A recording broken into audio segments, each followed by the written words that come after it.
শ্রীমদ্ ভগবদ গীতার বঙ্গানুবাদ সপ্তম অধ্যায় জ্ঞান বিজ্ঞান যোগের শেষ অর্ধ অধ্যায়।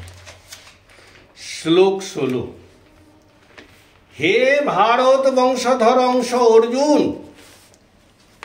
আর্ত, জিজ্ঞাসু, অর্থাভিলাষী এবং জ্ঞানী এই চারি প্রকার ব্যক্তি ভক্তির প্রভাবযুক্ত হইয়া আমার ভজন করেন। শ্লোক 17। এই চার প্রকার ভক্তের মধ্যে জ্ঞানী ব্যক্তি যিনি আমাতে সমাহিত চিত্ত তথা আমার ঐকান্তিক ভক্ত বিশেষতা লাভ করে। যেহেতু আমি জ্ঞানীর অত্যন্ত প্রিয়, তাই জ্ঞানীও আমার অত্যন্ত প্রিয়। শ্লোক 18।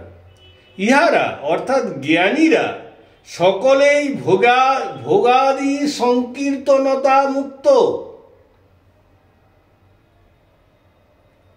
ভোগাদি সংকীর্ণতা মুক্ত ও উদার চিত্ত, জ্ঞানী আত্মভূত তথা অতি প্রিয়।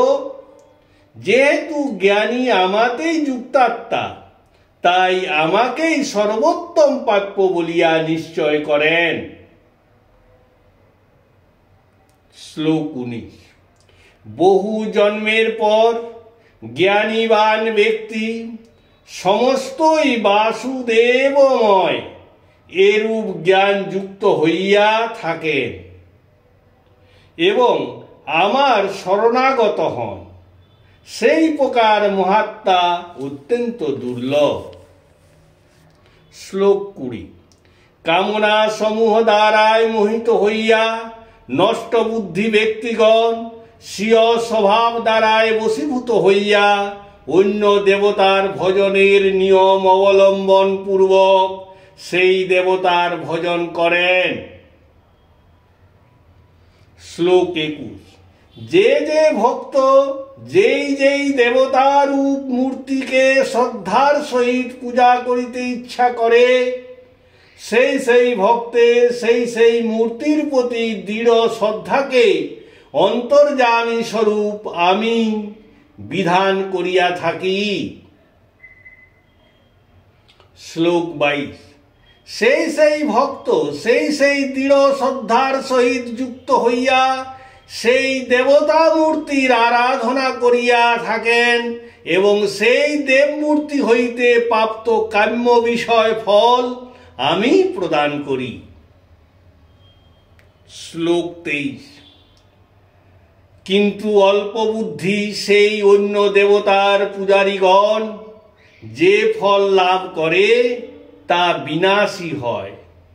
দেব পূজকগণ সেই দেবতাকে প্রাপ্ত হন যে দেবতার পূজা করেন, কিন্তু আমার ভক্তগণ আমাকে প্রাপ্ত হন।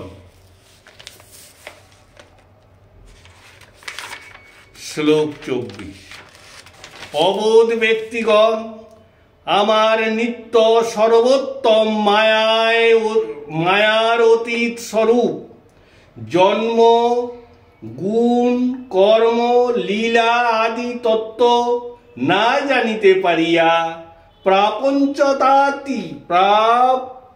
প্রাপঞ্চাতীত নিরাকার ব্রহ্মই মায়িক আকারে বাসুদেবের গৃহে ইদানীং জন্মপ্রাপ্ত হইয়াছি বলিয়া আমাকে মনে করে।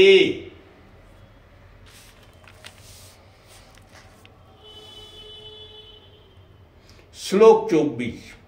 অবোধ ব্যক্তিগণ আমার নিত্য সর্বোত্তম মায়ার অতীত স্বরূপ জন্ম, গুণ, কর্ম, লীলা আদি তত্ত্ব না জানিতে পারিয়া প্রাপঞ্চাতীত নিরাকার ব্রহ্মই মায়িক আকারে বাসুদেবের গৃহে ইদানীং জন্মপ্রাপ্ত হইয়াছি বলিয়া আমাকে মনে করে। শ্লোক 25। আমি যোগ মায়া দ্বারা সমাবৃত অর্থাৎ সম্যকভাবে আচ্ছাদিত থাকায় সকলের নিকট প্রকাশিত নই। এই জন্য এই মূঢ় লোকগণ আমাকে জন্মাদি শূন্য নিত্য স্বরূপ বলিয়া জানিতে পারে না। শ্লোক 26। হে অর্জুন, আমি সমস্ত অতীত, বর্তমান ও ভবিষ্যৎ এই ত্রিকালবর্তী স্থাবর জঙ্গম প্রাণীবর্গকে জানি, কিন্তু মায়াও যোগ মায়া দ্বারায় জ্ঞানের আবরণ হেতু প্রকৃত বা অপ্রকৃত কেহই আমাকে সমগ্র রূপে জানিতে পারে না। শ্লোক 27। হে ভারত পরন্তপ, জগৎ সৃষ্টির আরম্ভে যাবতীয় প্রাণী ইন্দ্রিয়ানুকূল বিষয়ে ইচ্ছা ও প্রতিকূল বিষয়ে দেশ প্রাপ্ত হয়। এই ইচ্ছা ও দেশ হইতে জাত সুখ দুঃখাদি রূপ অজ্ঞান প্রাপ্ত হয়। এই রূপ অজ্ঞান দ্বারা সাম্যক রূপে মোহকে প্রাপ্ত হয়। শ্লোক 28। কিন্তু যে সকল পুণ্যকর্মের আচরণকারী ব্যক্তিগণের পাপ আমার ইচ্ছায় ক্রমশ আমার কোনো ভক্তের সঙ্গ দ্বারা নষ্ট হয়, সেই সকল সুখ দুঃখাদি দ্বন্দ্বজ মোহ শূন্য নিষ্ঠাপ্রাপ্ত ব্যক্তিগণ আমার ভজন করেন।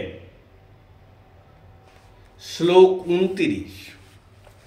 যাহারা জরা মৃত্যু হইতে মুক্তির কামনায় আমাকে আশ্রয়পূর্বক সাধনা করেন, তাহারা সেই ব্রহ্মাকে, সমস্ত জীবাত্মাকে এবং নানাবিধ কর্মের জন্য জীবের সংসারকে অবগত হন। শ্লোক 30। আর যাহারা অধিভূত ও অধিদৈবের সহিত এবং অধিযজ্ঞের সহিত আমাকে জানেন, সে সকল আমাতে আসক্ত চিত্ত ব্যক্তিগণ মৃত্যুকালেও আমাকে জানিতে পারেন। শেষ অর্ধ অধ্যায় সমাপ্ত। হরে কৃষ্ণ কৃষ্ণ কৃষ্ণ হরে হরে, হরে রাম রাম রাম হরে হরে।